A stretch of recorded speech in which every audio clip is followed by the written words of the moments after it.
bad cats won't be seen tonight, so we can bring you a very special episode of The Gen X Files. Welcome to The Gen X Files. I'm Jim. I'm Adam. And today's show is all about A Nightmare on Elm Street. Come to Freddy. Yeah. Come on, Freddy's dead. You know, my mother and my grandmother, they grew up on Elm Street, so it was always fun visiting my grandmother's house. Did you have a lot of nightmares? In fact, they also lived on a dead end in front of a cemetery. Ew. It was great. Explains a lot. It was great. Take Yourself Back, 1984. Yes, Big Brother. There he is. May 11th, a fire at the Haunted Castle attraction at Six Flags Great America in New Jersey traps and kills 8 teenagers. Six Flags is indicted on aggravated manslaughter. The trial jury found the defendants not guilty of criminal charges. However, Six Flags paid millions in civil damages to the victims' families. How horrifying. And anytime there's a incident at an amusement park or a fair or something, it breaks my heart a little bit more just because people were going there to have such a good time. Yeah. To die in a horrible fiery death trapped inside of a haunted attraction? Yeah. That's a little too on the nose, man. It goes from your best day ever to your worst day ever. How'd you die? Well, I was trapped inside of a haunted attraction and burned to death. Really? No, how did you die? Well, horrifying. July 4th, the Beverly rooming house fire at the Elliott Chambers, a low-rent rooming house in Beverly, Massachusetts, kills 15 people and injures 11 more. The fire was set by a man whose ex-girlfriend was going out with someone who was staying in the building. Short-sighted.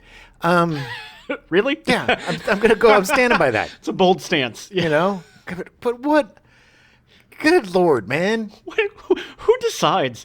Well, this guy's dating my ex. Hey, man. Better burn the house down. He's with his friend, drinking Schlitz. Like 8 Schlitzes in. He's like, oh, I'm going to burn down that building. And his friend's like, you should do it, man. You should do it. Just burn the whole building down, man. Just show her. You show her. Okay. All right. And then he goes. Okay. And then yeah. October 3rd, the pilot for the TV show Dreams, written by Andy Borowitz, who created The Fresh Prince of Bel-Air, directed by Bill Bixby, and starring John Stamos, Jamie Gertz, and Kane DeVore, premieres on CBS. Oh, what a day that was. The only reason I bring this up, beyond the fact that it's called Dreams, is because I worked with Kane DeVore at AMDA. He was a teacher there. Nice. And Bill Bixby was the Incredible Hulk. Yeah, he was. And a great director. He directed a ton of sitcoms and stuff. I had no idea that Andy Borowitz of the Borowitz Report created The Fresh Prince of Bel-Air. Yeah. I did not know that. Yeah. It was a weird moment with Dreams. Yeah. It was. Let me tell you a story.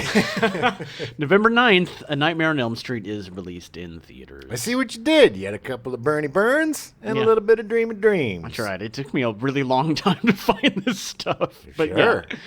Again, another horror movie released not during Halloween, but the weekend after. But it's because they only had like 3 weeks from shooting That's true. to release. That's true. But man, I got to tell you, this movie, it's probably my favorite out of the bunch. That's why I insisted we ended with this one. Sure. No, I didn't. But I love this movie. It was the first movie, because I would get creeped out and scared a lot as a kid.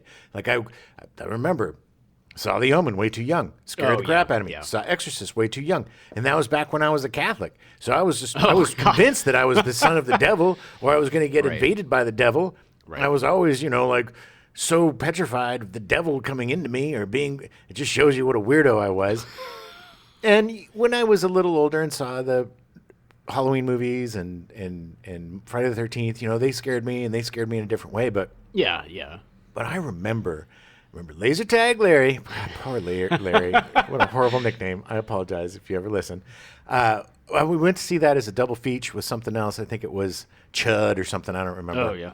And that movie freaked us both out, man, because it changed all the rules. It was you can't even sleep. No. Because he will get you. But not just that. When he did that Goonie Bird run, God. at the first time, and you're like, oh, God, he can run. The big long arms. Yeah. And then he's like right in front of you, and you realize that in your safest place, in your bed, in your dreams, he can come kill you. It is brilliant. It is so scary and done in such a great way.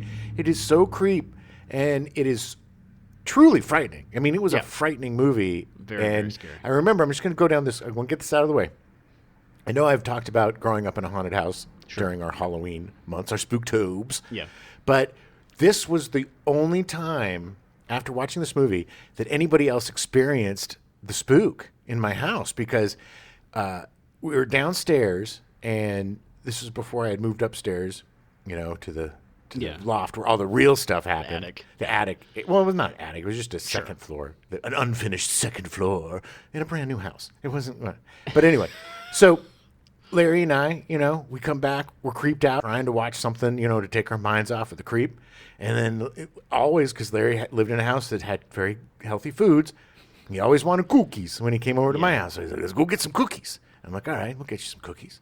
So we open the door, and we take one step out into the dark hallway, and we hear,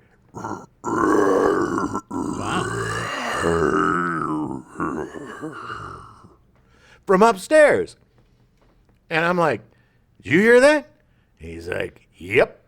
And then, and this is true, in any instance of danger, Larry always pushed me in front of him as a human shield, and then would run away. And so he did that, and I'm like, nope. And then we're like, no cookies. And we went back, and we didn't come out of the room until the next morning because we were both so freaked out. Wow. I didn't realize I had more in common with Laser Tag Larry than I thought. Yeah. So I would definitely push you in front of me and run away. Yeah. He did that one time. The stepdad came around the corner with a gun, and Larry saw it and pushed me in front of him. And, there you go. Ran away. That Laser Tag Larry. He had a lot more to live for than me. So. Yeah. Oh, well, okay. All right. Well, we got to start with Nightmare on Elm Street. We got to start with, of course, writer and director Wes Craven. Yes. Craven was born in Cleveland, Ohio in 1939. He was raised in a very strict Baptist family. Craven earned an undergraduate degree in English and psychology from Wheaton College in Illinois and a master's degree in philosophy and writing from Johns Hopkins University. Smarty. He was a very intelligent man. In the mid-'60s, Craven had a series of teaching jobs at colleges and high schools, which is what you do when you have a master's degree in philosophy. During this time, he purchased a used 16mm film camera and began making short movies. His friend Steve Chapin informed him of a messenger position at a New York City film production company where his brother, future folk rock star Harry Chapin, worked. His first creative job in the film industry was as a sound editor. Nice. And you had to do that with a blade. That wasn't like, it wasn't digital like it is today. No, it was physically cutting stuff. You had a little cheekity cheek. It was tough, man. Oh, yeah. It was very hard. Recalling his early training, Craven said, Harry was a fantastic film editor and producer of industrials. He taught me the Chapin method of editing, nuts and bolts. Nuts and bolts, get rid of the shit. Craven afterward became the firm's assistant manager and broke into film editing with You've Got to Walk It Like You Talk It or You'll Lose That Beat in 1971. Well, first thing you should have edited was the title. Jeez Such Louise. a long title. The movie was written and directed by Peter Locke. It involves a young hippie and his search for the meaning of life while in Central Park. Its soundtrack includes some of the earliest released music by two members of Steely Dan. Yeah, John Steely and Dan Frimps. Okay. The film also stars Richard Pryor in an early role, playing his signature wino character, and actor-director Robert Downey Sr. Ooh. Yeah. Craven found a steady stream of income by directing pornographic films. In the documentary Inside Deep Throat, Craven says he made many hardcore X-rated films under pseudonyms. Never used his own name. Yeah. Shocker. Wes Craven's Big Boobs on a Boat. Craven's first feature film as director was The Last House on the Left, which was released in 1972. Craven expected the film to be shown at only a few theaters, which, according to him, gave me the freedom to be outrageous and go into areas that normally I wouldn't have gone into and not worry about my family hearing about it or being crushed. Sean S. Cunningham, eventual creator of the Friday the 13th franchise, served as a producer and actually pooled his resources with Craven to come up with the Last House budget of $90,000. Yikes, that's so little. Yeah.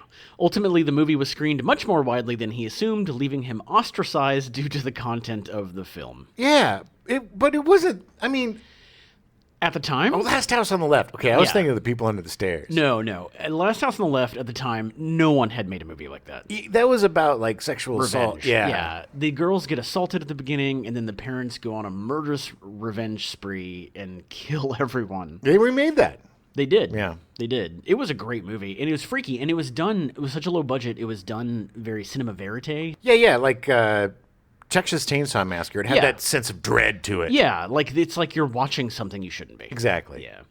After the negative experience of Last House, Craven attempted to move out of the horror genre and began writing non-horror films with Cunningham, none of which attracted any financial backing. Okay.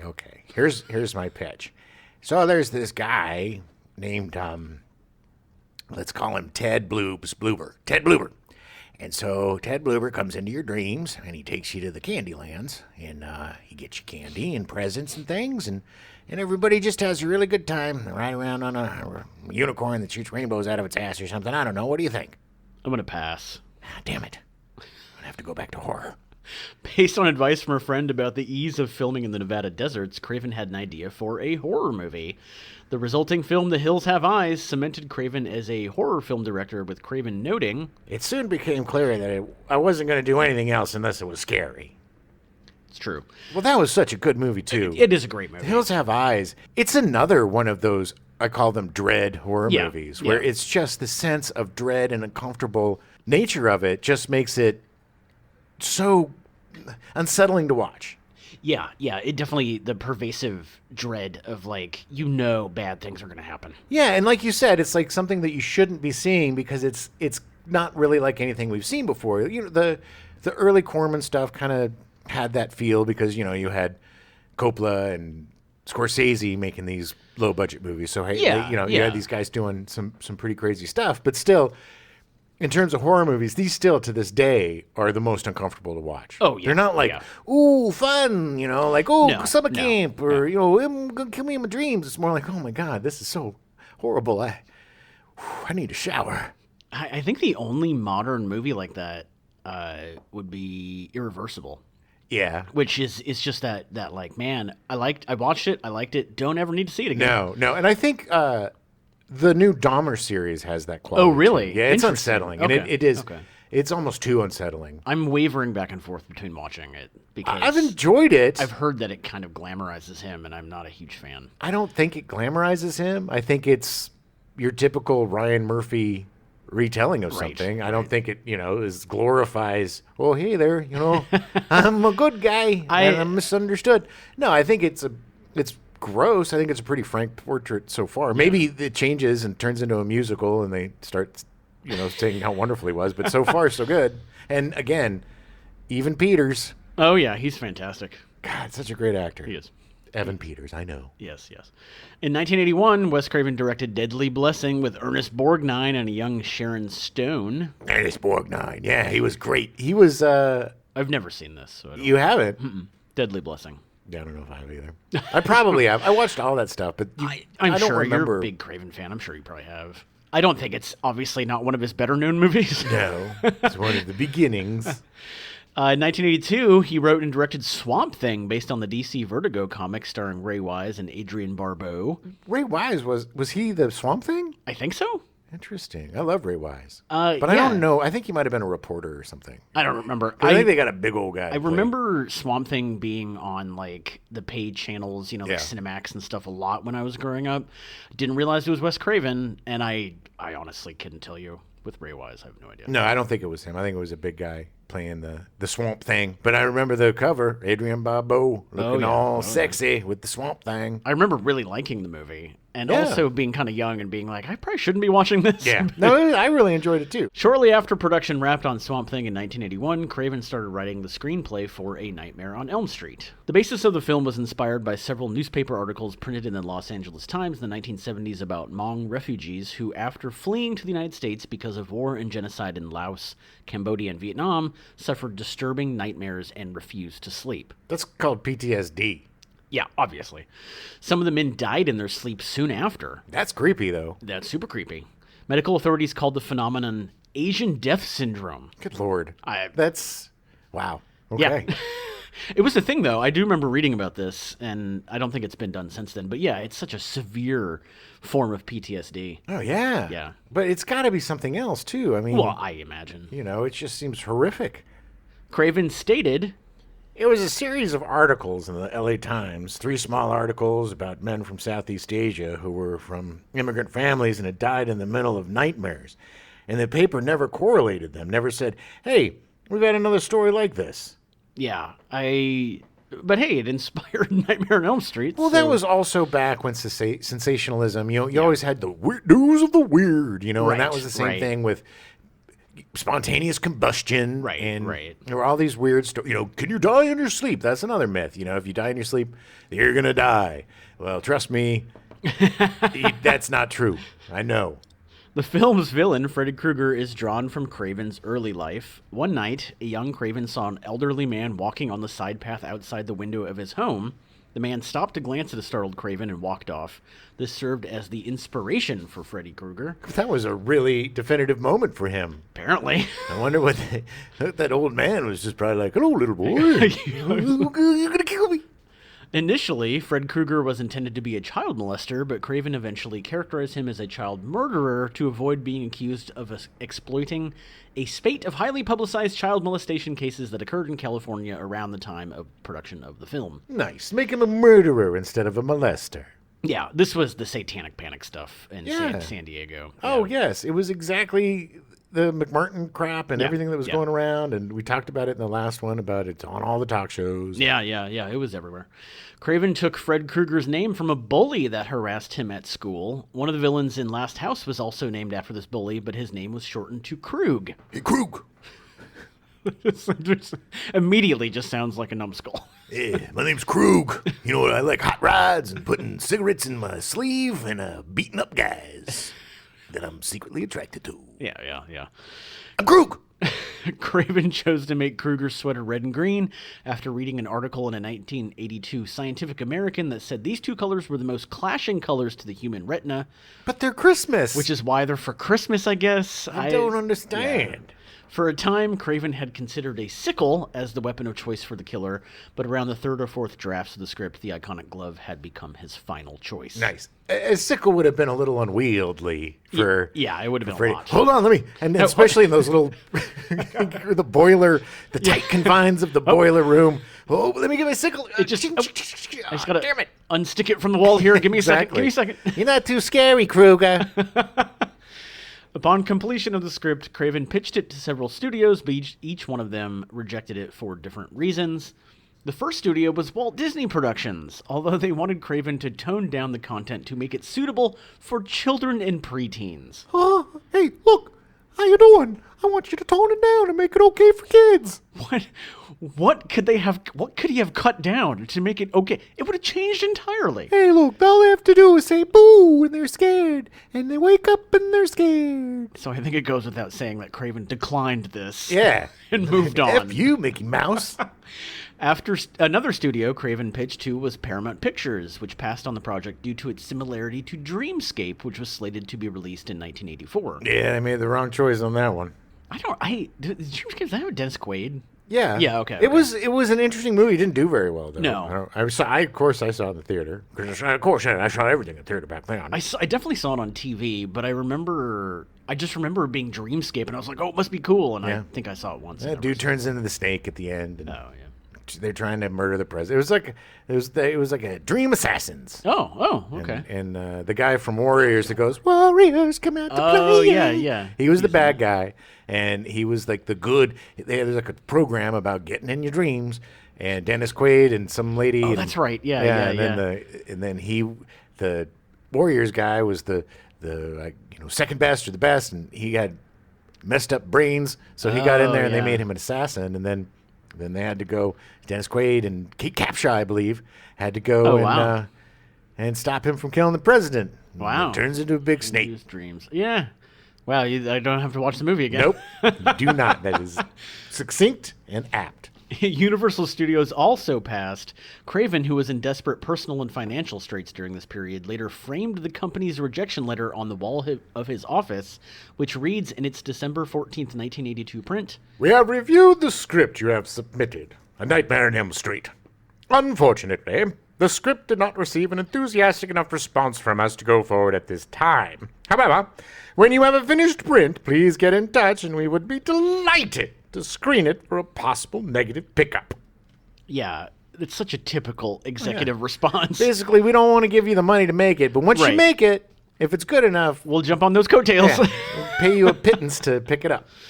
Finally, the fledgling and independent New Line Cinema Corporation, which had up to that point only distributed films, agreed to produce the movie.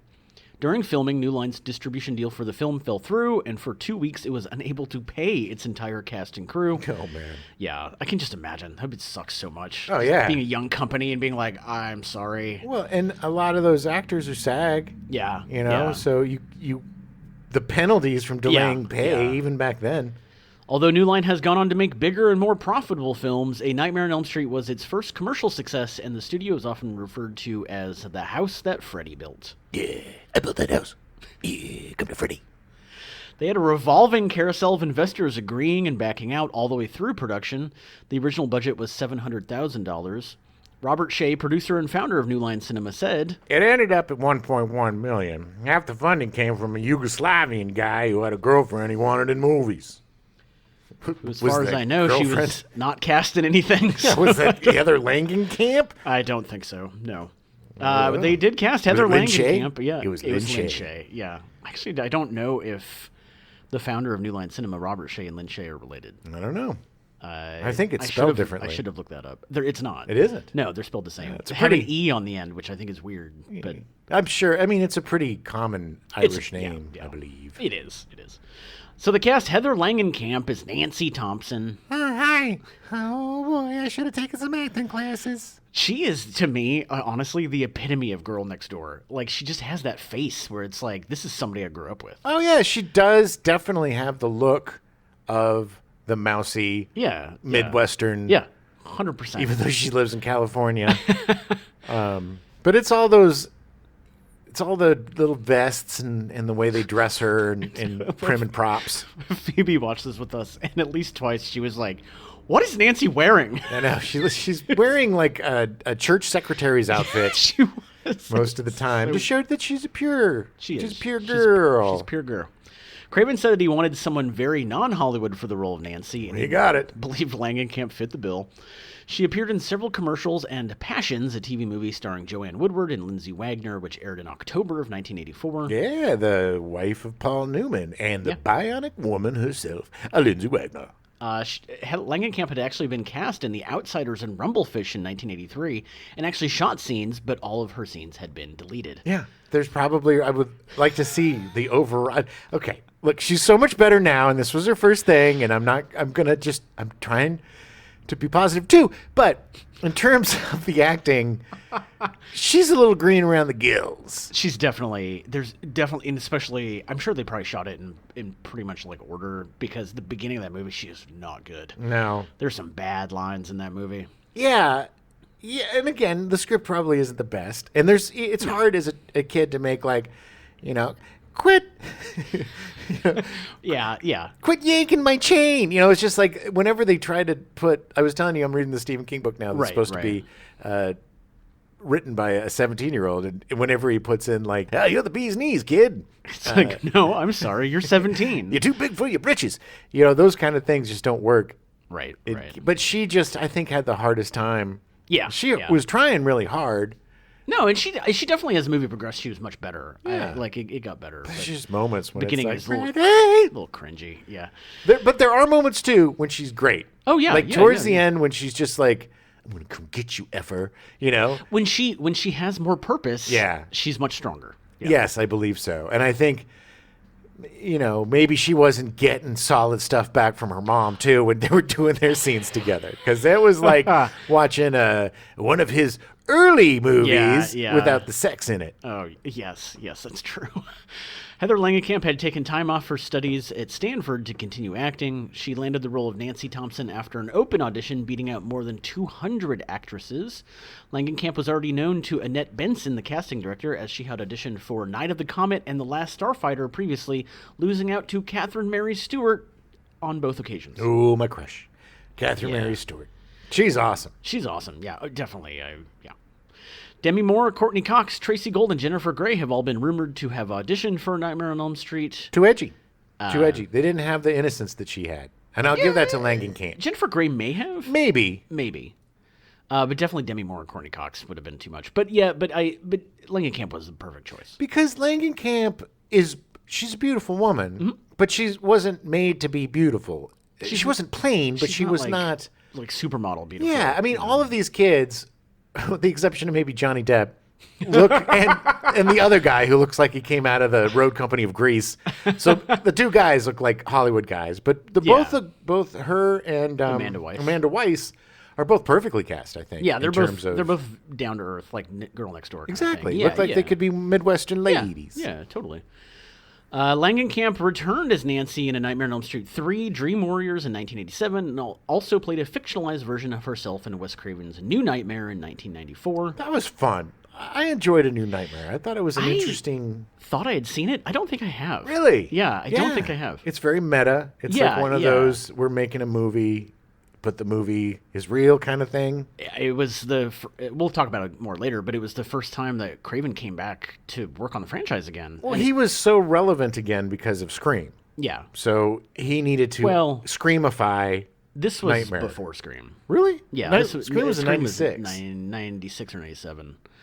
Yeah. So yeah, but I think he had this idea of like, how do I make this fresh again? And that's where New Nightmare came out. Interesting. Langenkamp also made an appearance in Hellraiser Judgment in 2018. She can currently be seen as Dr. Stanton in The Midnight Club on Netflix. Nice. Glad she's still working. Yeah, she's still doing it. John Saxon was cast as Lieutenant Donald Don Thompson. Lieutenant Donald Thompson. What are you doing? Oh, come on, Nancy, just go to sleep. There's nothing to see here. But Daddy... So... Oh, Nancy, stop it. You're just being a weirdo. Just cut it out. But Daddy, I just... Stop it. Nancy, you're an idiot. He was the epitome of every character that I hate in horror movies. Yeah. That just immediately goes, this is not happening. Oh, what are you doing here, Nancy? But for some reason with John Saxon, I totally buy it. Well, yeah, because he's just got that no-nonsense, I don't give an F kind of attitude that works really well. Yeah. Like all of those kind of 70s guys, you know, they all have that same kind of Marlboro attitude, you know? Tough guy. Smoking, they're tough guys, they don't have time for your nonsense. No.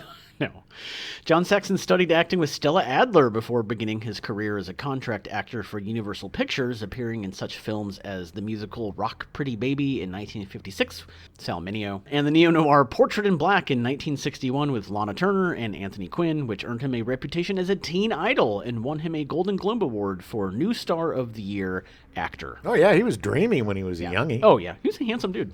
Yes, very handsome, but very, very severe. It's just so funny because I've never seen any of his early stuff, so like it's weird to think of him as being like a teen idol. Saxon, who had done martial arts since 1957, appeared as the martial artist Roper in 1973's Enter the Dragon, Bruce Lee's first major Hollywood film. Which was weird because that character went on to buy a building in Santa Monica and rent to two girls and a guy, but the guy had to pretend like he was gay. Yeah. Jack Tripper. Yeah. You know, sometimes three's a crowd, but in that case, three was company. John Saxon made his horror film debut in Black Christmas in 1974 with Margot Kidder, Olivia Hussey, and Keir Dullea, written and directed by Bob Clark. Yeah, Black Christmas. Black Christmas is one of my favorite horror movies of all time.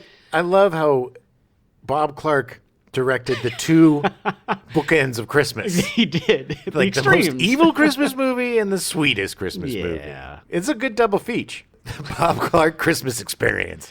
But definitely watch the original Black Christmas. There have been like 3 remakes, and they're all trash. Oh, yeah. I'm not usually like the kind that's like, remakes suck. They're just bad. No, that's me. I'm the guy that... I know. But definitely watch the original Black Christmas. He continued to play cops throughout most of the 80s, such as in Running Scared in 1980 and Blood Beach in 1981. This beach, it's a blood beach. It's made of blood. With a foray into sci-fi with Battle Beyond the Stars in 1980. Battle Beyond the Stars. He was fantastic in that. Also, another one of my favorite horror movies, he made a memorable appearance in Dario Argento's Tenebrae in 1982. Oh, yeah. Which is such a fantastic movie. Oh, Dario. Oh, he was a creep. He was weird. Over his career, he appeared in more than 200 projects in film and TV. On July 25th, 2020, Saxon died of complications from pneumonia, 11 days shy of his 84th birthday. Aww. But he's got such a huge oeuvre. Like, he's got such a good pantheon of films. Yeah, he does. He's definitely worth looking into. Robert Englund was cast as Freddy Krueger, Actor David Warner was originally cast to play Freddy. Come to Freddy, I will cut you up in your dreams. Warner had appeared in The Omen and more recently to the movie Tron. Yeah, Tron. Makeup tests were done, but he had to drop out due to scheduling conflicts. I'm sorry, Wes. I have some scheduling conflicts. Replacing him proved to be difficult. Kane Hodder, who would later be best known for playing fellow slasher icon Jason Voorhees, was among those who Wes Craven talked with about the role of Freddy. Craven said, I couldn't find an actor to play Freddy Krueger with the sense of ferocity I was seeking. Everyone was too quiet, too compassionate towards children. Then Robert Englund auditioned. He wasn't as tall as I'd hoped, and he had baby fat on his face, but he impressed me with his willingness to go to the dark places in his mind. Robert understood Freddy. Ugh. Yeah, that's a little creepy. Yeah, I totally understood him. I got him really good. Yeah, I did. Not make me want to hang out with Robert Englund. Oh, yeah. Oh. In 1976, Englund auditioned for the role of Han Solo and Luke Skywalker in Star Wars. Hey, Greedo. I'm going to shoot you first. While he obviously didn't get either part, he actually suggested Mark Hamill for the role of Luke. Nice. Englund appeared in the 1977 film Eaten Alive, directed by Tobe Hooper. He then played Ranger in Galaxy of Terror, produced by Roger Corman, released in 1981. Englund did bit parts in a number of films, but had found more success in TV, doing guest parts in a number of shows like Soap, Charlie's Angels, Chips, Heart to Heart, and Simon. Before being cast in the miniseries V in 1983. Yeah, V. I loved V. That was one of my first obsessions when I was young. They were reptilians, Adam. They were hiding. Yeah, they were. Amongst us. And there was the Beastmaster was in it. Mark Singer. Yeah. Did he bring along his 2 ferrets? I don't think so, because that was a different character. Yeah, it was. Casting director Annette Benson had talked Craven into seeing Englund about the role after he'd auditioned for National Lampoon's Class Reunion. Remember that one? Nope. Englund had darkened his lower eyelids with cigarette ash on his way to the audition and slicked his hair back. Englund said, I looked strange. I sat there and listened to Wes talk. He was tall and preppy and erudite. I posed a bit, like Klaus Kinski. And that was the audition. He took the part because it was the only project that fit his schedule during the hiatus between the V miniseries and V the series. Hey, what do I got going between V? Oh, okay. I guess I'll be Freddy. Be Freddy Krueger. Englund has appeared in all of the Nightmare sequels and the anthology TV show, as well as making a number of guest appearances as himself or Freddy in various TV episodes. Oh, he milked that. Oh, he has. He milks it. And, God love him. Everybody would. Rightfully so. Yeah. I mean, I would. Hell yeah. Oh, I remember that anthology show. Yeah. Hey there, kids. Well, welcome to the Nightmare on Elm Street, the series. Today, we're going to meet some guys who are really jerks. Okay. He's gone on to do a ton of voice work and can most recently be seen in the current season of Stranger Things. Yeah? He plays a character in Stranger Things. Yeah. Totally. I think he's only in one episode, but he has a scientist or something. Yeah. Trying that to wouldn't remember. surprise me. Yeah. Johnny Depp was cast as Glenn Lance.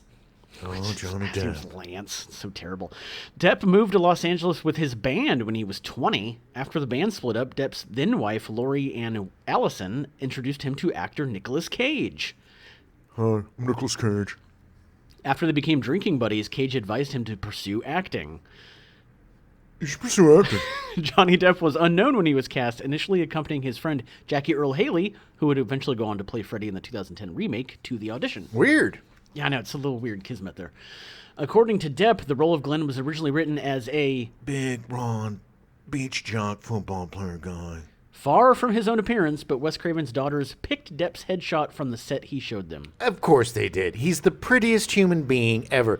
You forget how just gorgeous he was. He was beautiful. It was hard to not, He's just such a pretty guy. And he was a good guy in the movie, too. He tried to help her. He did. He really did. Charlie Sheen was considered for the role, but allegedly wanted too much money. He has actually gone on record as stating that he didn't understand the script and kicks himself for not taking the part. I don't get this. I don't get it. Easy, Charlie. Did you understand? You've heard of these things called dreams, right? Nope. Huh. You know what nightmares are, right? Oh, you betcha. Okay.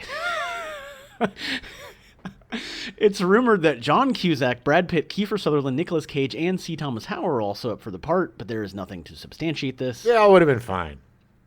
I think there's been a mythology rumored around it for the last years. It's every actor who was young at the time. Yeah. I bet you Pitt probably did, because he was pretty unknown back then. Very unknown at this point, yeah. Though Depp said he didn't have any desire to be an actor. He continued to be cast in projects, making enough to cover the bills that his musical career couldn't. Wow. I bet you there's 1,000 million people right now. I bet you there's 1 million people right now that are just like that effing F-hole. Man, I guess I'll just act to make money from my band. Oh, they want me on a series? Sure. I'll do it. I'll do it for the money from my band. Oh, F you, Johnny D. This is precisely why I included this, just for that reaction. Oh, man. God, we would have been, if his musical career had taken off, we never would have to deal with Johnny Depp the actor. Well, that would have been sad, because I love Johnny Depp the actor. Sure. He could most recently be seen in the highly publicized divorce proceedings with his second wife, Amber Heard. Yeah, I stayed away from that. Yeah. He'll be playing Louis XV in an upcoming biopic written and directed by Mai Wen, a French actress and filmmaker. Well, I bet it'll be a tour de force performance. Ronnie Blakely was cast as Marge Thompson, Heather Langenkamp's mother in the movie. Blakely started as a singer-songwriter.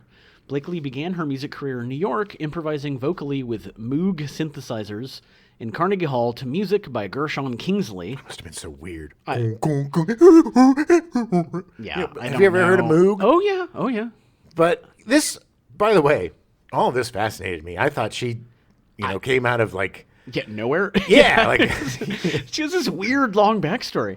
Her first soundtrack was composed for the 20th Century Fox film Welcome Home Soldier Boy, starring Joe Don Baker, and earned her a spot in Who's Who in America. Oh, Joe Don Baker. I love Joe Don Baker. He was the guy with the baseball bat, Colonel Buford T. or Sheriff Buford T. It's Busco or something. Yeah, that's something like that.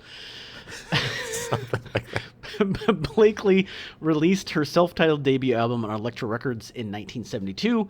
The album featured Blakely's original songs, self-accompanied on piano. Blakely also made the musical arrangements. The song Bluebird featured a duet with Linda Ronstadt. Oh, wow. It's a great song. Yeah. That same year, Blakely appeared in Nashville, directed by Robert Altman. I do not remember her in this. But I gotta watch it again. Yeah, one of the leads. I mean, granted, I know there was 14 leads in the movie, but yeah. Blakely performed her own songs in character, including Tape Deck in His Tractor, Dues, and My Idaho Home.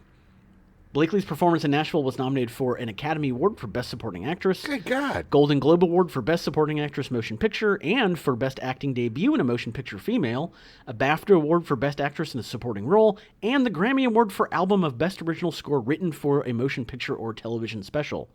She actually won the National Board of Review Award for Best Supporting Actress. Damn, you go, Ronnie Blakely. Ronnie Blakely. Her guest starring roles in television series include Vegas, The Love Boat, Highway to Heaven, Trapper John MD, Hotel, The Runaways, Beyond Westworld, and Tales from the Dark Side. She's most recently wrote, produced, and directed the 2012 film Of One Blood, her first foray into films in over 20 years after taking time off to raise her daughter. You would not have guessed any of this from her performance in Nightmare on Elm Street. I don't think she really understood. I don't know. It's overwrought. It's the dialogue, too. Look, I don't completely blame these actors because maybe they weren't directed super well. He had a lot of stuff on his mind, and he wasn't super concerned about the non-scary scenes or whatever. But she carrying around that big old frosted bottle of vodka and hiding it, even though she's carrying it all over the house. She's got them hidden all over the house, even though she's doing nothing to hide these bottles that are half as big as she is that she's chugging from.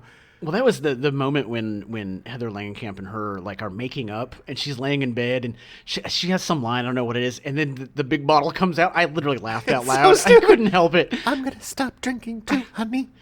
Just get some sleep. Here's my giant jug of vodka. Her whole raison d'etre was to get her to go to sleep, and then when she just takes, I want to come down to the basement, and she takes her down there. And tells her the gross Freddy Krueger thing, and then whips out I kept the finger. She kept the blades. This means, this is what it means. It means she went in to the fire and to his corpse and pulled the blades off and hit him.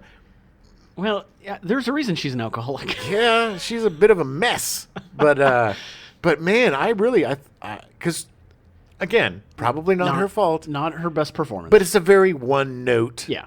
Hi, honey. Yeah, Get some sleep. She's definitely playing the fact that she burned a man to death through the entire thing. Yeah, and I don't think that her and Heather Langenkamp got a lot of good direction when they were doing their scenes together, because a lot of times they seem like they're in two different movies. And they did not have great chemistry. Like, it wasn't, I didn't buy them as mother and daughter. I mean, that was part of it. Yeah, she was a bit too young. And this was Wes. I don't know. she looked like she should have been Amanda Weiss's mom. Really? Yeah, agreed.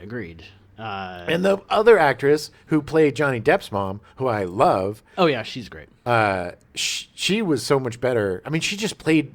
Yeah. His parents played it so well. Yeah. I don't want that crazy girl talking to my son. Oh, chubby dad. Amanda Weiss was cast as Tina Gray. Weiss made her acting debut in an episode of Buck Rogers in the 25th Century in 1981. Hey, guys. Hey! Hey, I know I came down before talking about Miss Amanda Weiss, but you guys don't talk about me very much anymore on the show, so I just wanted to come down and say hey and reiterate that she was such a pleasure to have on set. She brought some donuts for the crew, and her and I had a little bit of a spa day. Nice. After we shot the episode, she was sweet as pie. All right. And we got to get back. All right. Yep, Beck's in some trouble. Okay, gotta get him out of troops. Thanks for stopping by, Colonel Wilma Deering. Colonel Wilma Deering. Always nice to pop in. She's so pleasant. It's like Beetlejuice. You say the name, she I just know. appears. She's so cute. Weiss rose to prominence with Fast Times at Ridgemont High in 1982. There were no separate auditions for the characters of Tina and Nancy. All the actresses who auditioned for one of the two female roles read for the role of Nancy, and upon potentially being called back, were mixed with other actresses trying to find a pair that had chemistry. That was pretty common back then. That's Yeah. kind of like how they did Star Wars. And, Yeah. you know, when It they were was- trying to find new people, it was all Right. mixing and matching. Right. Amanda Weiss was among those switched to Tina after a callback. Wes Craven decided immediately upon mixing Weiss and Langenkamp that this was the duo he wanted. Craven then mixed the duo with auditioners for the male teenage roles, trying to find actors who had chemistry with Weiss and or Langenkamp. She appeared in Better Off Dead in 1985. Yeah, she did. If you want more info on Weiss, please listen to our Better Off Dead episode. Yeah, please do. She continues to act in film and TV. Good for her. I like her a lot. Nick Corey is Rod Lane. Rod Lane. I guess that was a callback from his earlier sexy movies that he directed. It's probably one of the names he used as director. Directed by Rod Lane. Nick Corey's real name is Jesus Jesu Garcia. His first role was on the TV show Fame in 1982, where he used the stage name Tom Fox. Yeah, a thom. Tom Fox. You're picking your own name and you made it a thom. F you, buddy. Yeah, he was way too. Yeah, he looked like he was a 30-year-old high school student. He looked like he had just discovered cocaine. Like, Yeah. It was a little much. He's just, again, he was a very handsome guy. Yeah. And I knew him from Fame. Yeah. I really enjoyed that show and movie. Yeah. But he was good. He was good in the part. But he just, again, didn't seem like he was from, again, Yeah. it's hard to picture this as L.A. because there were boilers and basements. And Right. It was like a Midwest Los Angeles movie. Weird hybrid. Yeah, and then this guy, you know, of course, the only person of color is immediately thought of as the murderer. Right. You know, got to make him the bad guy. Totally.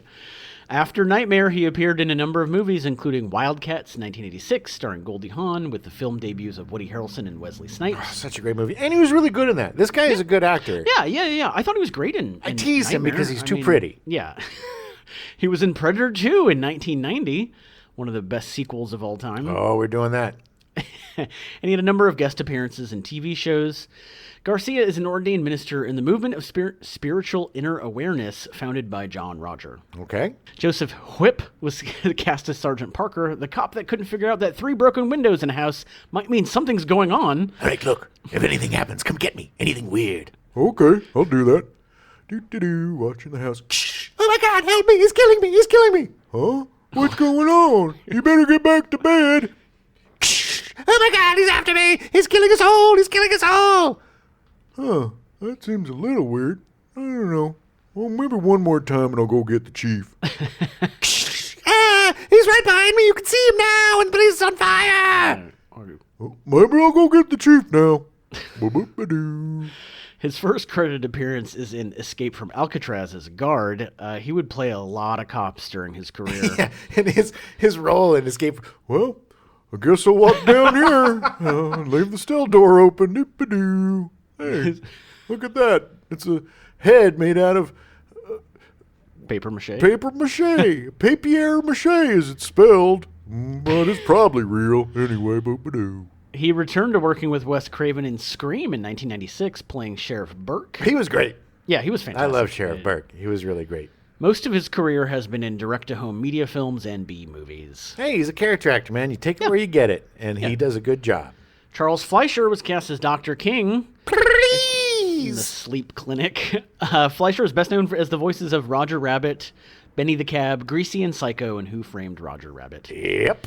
Great movie. A fantastic movie. I used to see Charles Fleischer all the time in the Whole yeah? Foods down the street. Oh, yeah? Super nice guy. Always said hello when we passed. He was such an incredibly nice person. Oh, yeah, I yeah. wouldn't be like, hey, just we ran into No, each other, yeah, and he yeah. was just super friendly. It's just one of those you see. And when I take walks in the neighborhood behind us, there is a character actor. I don't know his name, but I run into him like 3 times a week, and he always smiles and says hi. He always hands you his resume. He's fantastic. I'm waiting to see him in something else so I can point him out and be like, oh my God, that's the guy. Nice. But yeah. Yeah, that was a great thing when we had that, before it became that weird robot supermarket.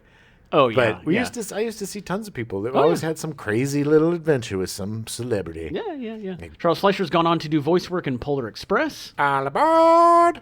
which I didn't realize because I thought they were literally all Tom Hanks except for the small kid. He made all the sounds of the train. And he also did voiceover in the movie We're Back, A Dinosaur's Story. He's made a number of live appearances in film and TV and continues to do acting.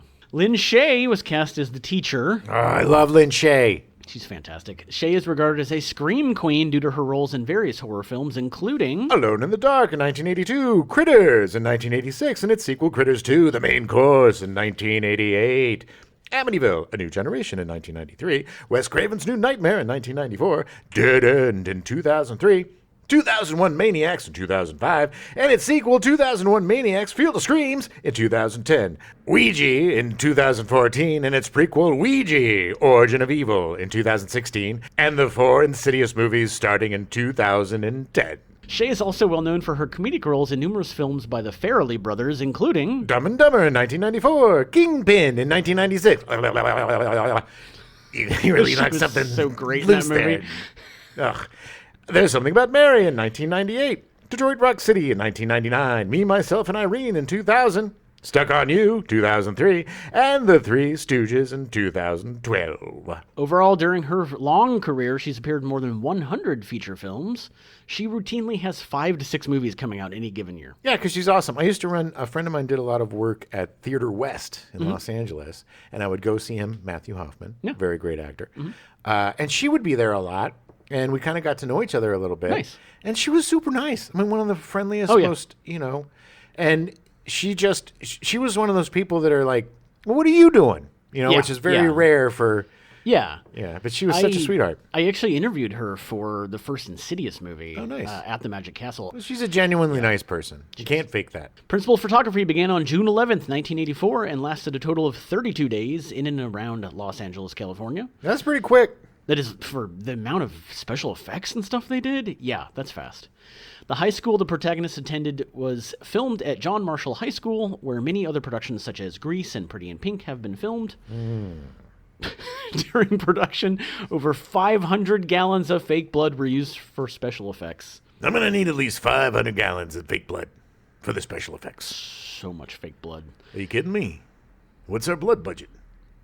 It's at least 500 gallons worth. Well, look, I'm gonna have to make it with food coloring because I just got 500 gallons is gonna be a lot of fake blood. I can't go down to Cinema Secrets and just pick up 500 gallons. And Excuse me. little 5-ounce bottles. It's a lot of bottles. Yeah, it adds up. What I'm going to tell you is it adds up. For the blood geyser sequence, the filmmakers used the same revolving room set that was used for Tina's death. And that was brilliant. The revolving Such a room good- scene was used so effectively in this movie. That opening sequence when Tina was dying and he was like in the corner and reaching out, like it was so brilliant. It was done so well. Yeah. They used dyed water because the special effects blood did not have the right look for a geyser. During filming of the scene, the red water poured out in an unexpected way and caused the rotating room to spin. Oh, the boom's spinning! Much of the water spilled out of the bedroom window, covering Craven and Heather Langenkamp. Yeah. They filmed another take for the TV version in which a skeleton shoots out from the hollowed-out bed and smashes into the ceiling. Ooh. I remember this from the TV movie, nice. or the TV version, because I think it was the first time I saw it was TV. But I remember, and when we were watching it again, I was like, how? I felt like there was something more. And I wonder why they didn't use it. I don't know. It seems more gross than not having a skeleton. It seems like they would cut that out for the TV version rather than the other way. Maybe they didn't think people would understand that it was all of Depp's blood, so they'd pop his little skeleton out. They had to use the skeleton of a child because Johnny Depp's very small. He's very tiny. The scene where Nancy is attacked by Krueger in her bathtub was accomplished with a special bottomless tub. The tub was put in a bathroom set that was built over a swimming pool. During the underwater sequence, Heather Langenkamp was replaced with a stunt woman. The shot of the claw, the finger, the knife glove coming up between her legs, that is such a scary shot. Oh, it's so fantastic. And it was, that's one of those shots where they're like, mark it for the trailer. Yeah, oh yeah. The melting staircase in Nancy's dream was Robert Shea's idea based on his own nightmares. It was created using pancake mix. I had this nightmare where my stairs were made out of pancake mix. What? That would be horrifying. Why was it so scary? I had to get upstairs. I couldn't get upstairs. What did you need to do upstairs? Go to bed, I don't know. Okay, we'll use it, but that's not a very scary nightmare. The film's special effects artist Jim Doyle portrayed Freddy on the scene where his face and hands stretch through the wall and reach out for Nancy when she dreams. Again, a really effectively great shot. The wall was built by Doyle out of spandex. And the funny thing is that when you look at it now, it looks like it's bad CG. Yeah. But it was all practical. Yeah. Like it was amazing. Well, because they had to really get the face in there. Yeah. To get the actual look. About halfway through the film, when Nancy is trying to stay awake, a scene from Sam Raimi's The Evil Dead appears on television. Craven decided to include the scene because Raimi had featured a Hills Have Eyes poster in The Evil Dead. Nice. In return, Raimi featured a Freddy Krueger glove in the workshed scene of Evil Dead 2 and later in Ash vs. Evil Dead. Yep. I love it when these guys do that kind of stuff. Just little nods back and forth to each other. It's nice. Craven originally planned for the film to have a more evocative ending. Nancy kills Krueger by ceasing to believe in him, then awakens to discover that everything that happened in the film was an elongated nightmare. I don't believe in you, Freddy Krueger. Which, I mean, it makes sense, because they build towards that. Well, everything, that was just a really long nightmare. However, New Line leader Robert Shea demanded a twist ending in which Krueger disappears and all seems to have been a dream, only for the audience to discover that it was a dream within a dream within a dream. Listen, this is what I demand, Craven. I demand that you have an ending, a twist ending. But it's got to be a dream, but not just a dream. A dream within a dream, but not just a dream within a dream. I want a dream within a dream within a dream. All right? Make it happen, Craven, or you're finished in this town. According to Craven, the original ending of the script has Nancy come out of the door. It's an unusually cloudy and foggy day. A car pulls up with her dead friends in it. She's startled. She goes out and gets in the car wondering what the hell's going on, and they drive off into the fog, with the mother left standing in the doorstep, and that's it. It's very brief and suggestive that maybe life is sort of dreamlike too. Shea wanted Freddy Krueger to be driving the car and have the kids screaming. It all became very negative. I felt a philosophical tension to my ending. Shea said, "That's too 60s. It's stupid." I refused to have Freddy in the driver's seat, and we thought up about 5 different endings, and the one we used with Freddy pulling the mother through the doorway amused us so much, we couldn't not use it. Oh, my God. The first time I saw that was like, what? It was... What? The way she goes through that door so brilliant. is so creepy and so messed up. You know, it was like a sex doll or something, but it's so well done. And it's so unexpected. And you know something's going down because the rag top is Freddy's sweater. Yeah. Which is, a cool little nod. But the pulling, they made the right choice on that ending because it amused. Every time I see it still, it's just the greatest ending ever. The film score was written by composer Charles Bernstein. Under the recommendation of his agent, Bernstein met with Wes Craven and was hired to score the film. Bernstein used an electric score? Wow. Bernstein used an electronic score since the film was low budget.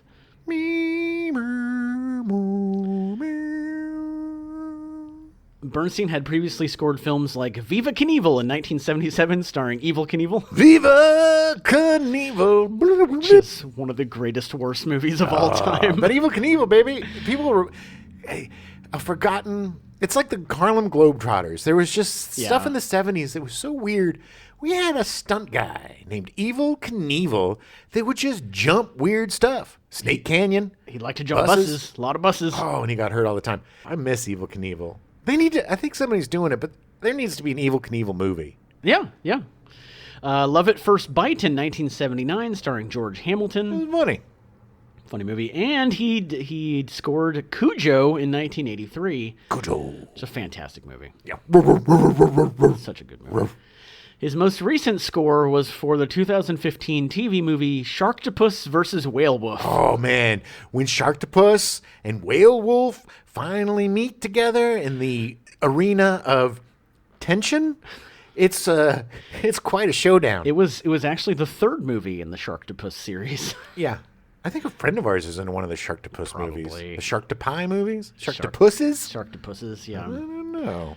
The lyrics for Freddy's theme song, sung by the Jump Rope Children throughout the series and based on 1 2 Buckle My Shoe, was already written and included in the script when Bernstein started writing the soundtrack.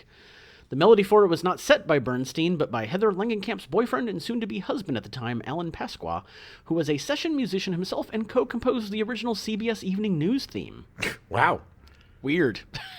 Bernstein integrated Pasqua's contribution to his soundtrack as he saw fit. One of the 3 girls who recorded the vocal part of the theme was Robert Shea's then 14-year-old daughter. Per the script, the lyrics are as follows.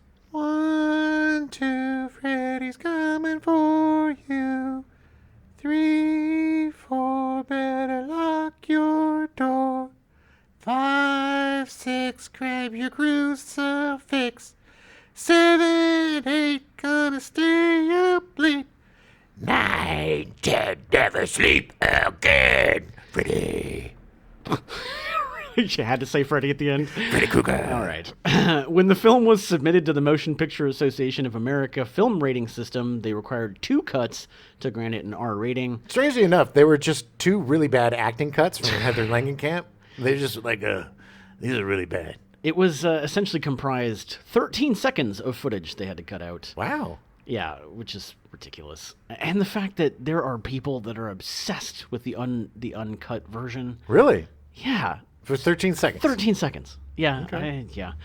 A Nightmare on Elm Street premiered in the United States with a limited theatrical release on November 9th, 1984, opening in 165 cinemas across the country. Oh, yeah. The spooky weekend of November 9th. It grossed $1.2 million during its opening weekend. The film was considered an instant commercial success. Got my money and Laser Tag Larry's money. The film eventually earned a total of $25.5 million at the U.S. and Canadian box office, with a total of $57 million worldwide. Nice. Off of a $1.1 million budget. Yeah, that's a really nice payday. That is some profit. The film received some stellar reviews. Kim Newman wrote in the Monthly Film Bulletin that A Nightmare on Elm Street was closer to a Stephen King adaptation with its small-town setting and... invented monster myth. Newman concluded that the film found... Craven emerging from his recent career slump. Like Swamp Thing, The Hills Have Eyes Part 2, and Invitation to Hell. With a fine, perhaps definitive boogeyman to back him up. And that the film was a superior example of an overworked genre. With the success of the movie, sequels were bound to happen. Oh, man. This movie was so different. Ushered in a new horror age of the 80s that led the way for Chucky, the wisecracking doll. You know, before, they were lumbering, soulless, talkless goons that just chopped you up. And they were scary. There were so many clones of Halloween and Friday the 13th, and this was so different. Exactly. It had a fast-moving, fast-talking, scary, gross thing and rip his face off just to show you how gross he is. And it was really scary. I mean, it was a genuinely frightening movie. It literally set up the conceit that anything can happen. It didn't matter. You cannot be prepared for anything. All bets were off. All the rules. The bad guy ran. The bad guy could pop up anywhere. The bad guy could kill anybody at any time as long as they fell asleep. Yeah. You didn't know who was. I mean, of course, we knew Heather Langenkamp was going to survive, but basically, we didn't know anybody else, and it was really well done. And it, as a teenager, a young teenager, couldn't drive yet or anything, right? But as a young teenager, it really, really scared me because, your dreams. Yeah. And the movie did a well enough job of you not knowing when you were in the dreams. So it literally anything could have happened. Yeah. You think you're in reality and it's not. You're actually asleep. And they were smart enough to make it all kind of a surreality. Yeah. So everything was a little foggy or a little overblown or a little too bright. Just a little bit out of focus. Exactly. Or a little something. So you didn't know what was real and what wasn't, especially as, Heather starts to get, haggard with her gray hair. Poor Heather. But she got, I will have to say, the more haggard she got, the better her acting got too, because she. I think the part got better as the movie went on. Yes, she had and more so did purpose. she. Yeah. Nightmare on Elm Street 2: Freddy's Revenge was released in 1985, directed by Jack Shoulder, who did Alone in the Dark in 1982. Nightmare on Elm Street 3: Dream Warriors was released in 1987. Directed by Chuck Russell, who would go on to do a remake of The Blob in 1988 and The Mask in 1994 with Jim Carrey. The screenplay was by Wes Craven, Bruce Wagner, Chuck Russell, and Frank Darabont. Nice, Frank Darabont. So I think him and Bruce Wagner came up with the story idea, and then he got screenplay credit. People love this one. The third one? Yeah. Yeah. I always thought it was the fourth movie for some reason, but this is the Dream one, Warriors. Yeah, but this is the one that wasn't Patricia Arquette in 3 in Dream Warriors? I think so. Because it was like they were in like a mental hospital and nobody believed them or something. But they were going to take charge. Yeah. And they were going to go fight him. And they were the Dream Warriors. Yeah. Plus it had that awesome song by Dokken. Yeah. You love that video. It's so good.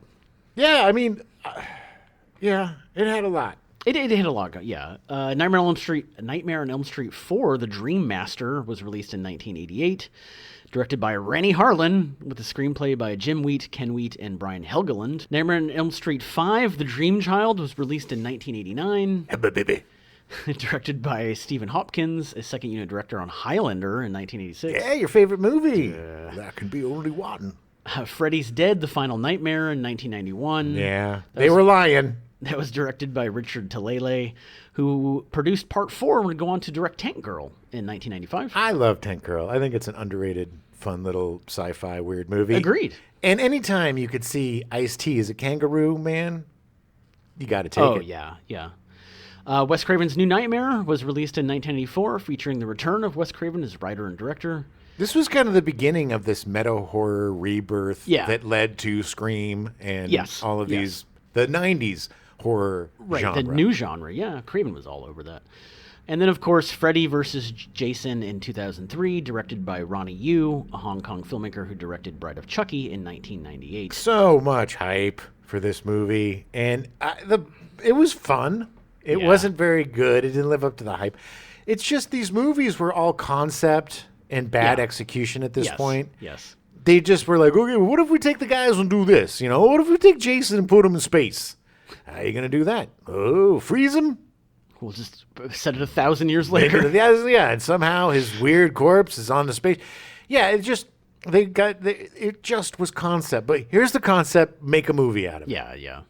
Although I will say, Jason X has my favorite kill in the Friday the 13th series. Jason X, where they're in the like simulation room. The camping thing. And he grabs one person in the sleeping bag and then uses them to beat the other to death. Yeah, that was clever. And then it was funny. But that's it. But this is what happened to all of the franchises. They were all murdered by bad writing and just trying to deliver a new movie every year. Yeah. And it was competing with all of the other... You could only do so much. Yeah, there were like 5 horror movies that had 20 different sequels, and that's basically what we got, and people got sick of it and sick of them. Right. So, we had to move on to something new. Beginning on October 9th, 1988, Freddy's Nightmares was an anthology series in the vein of The Twilight Zone, which featured different horror stories each week. The show was hosted by Freddy Krueger, with Robert Englund reprising his role from the films. Yeah, doing the Crypt Keeper, basically. Essentially. He played more of a background character, but occasionally showed up to influence the plot of particular episodes. I'm here to influence the plot. He would. Apparently, there was a couple where he just showed up. Hey, this is boring. Yeah. Oh, I need to inject myself into it to move it along. The series ran for 2 seasons and a total of 44 episodes, ending March 10th, 1990. Oh, right before my birthday. If you have any interest, both seasons are on Tubi right now. I'm going to have to check a little bit of that out, I think. I'm curious. I gotta be honest. An NES video game was released in 1989. Just to go back, I love anthology series. I love them. I love Yeah, them all. I watched same. the Friday the 13th one. I love Tales from the Crypt. I think this is why. I think I was thinking of Friday Nightmares when I'm thinking of the anthology series of Friday the 13th. Yeah. Which didn't have anything to do with the actual series. No, it was it was like an old guy and 2 young people that looked for cursed objects. Yeah, yeah. An NES video game was released in 1989, which apparently just was a barn burner. It was just ridiculously convoluted. I probably rented it. I'm sure I played it, yeah. In 2010, a remake was released, also titled A Nightmare on Elm Street, starring Jackie Earle Haley as Freddy Krueger. The film was produced by Michael Bay, and that's pretty much all you need to know about it. Yeah, they took all the fun out of it and tried to make it some sort of serious thing. Yeah. And tried to get more into Freddy's psychology and I think they did actually make him a child molester killer. I think he was, yeah. in this one. And Jackie Earle Haley is a great actor, but it doesn't work unless it's fun. Yeah. It's got to be that's the goofy, character, yeah. and it's got to be a gritty retelling of A Nightmare on Elm Street is not anything anybody was looking for. Right. The film was intended as a reboot to the franchise, but plans for a sequel never came to fruition after the film received mostly negative reviews despite being a financial success. On August 7th, 2015, it was reported that New Line Cinema was developing a second remake with Orphan writer David Leslie Johnson. Okay. I mean, Orphan was pretty good. I didn't Yeah. see the Orphan 2 that just I didn't came see the out. new one that just came out, but yeah, it was good. England expressed interest in returning to the series in a cameo role. Leslie Johnson later added that the work was in limbo due to the success of the Conjuring universe, saying that Everybody wants to see Freddy again, I think. So I think it's inevitable at some point. yeah. Now, granted, this is also 7 years ago, so who knows? Oh, it'll come back. Nothing dies in this town. There's going to be a reboot.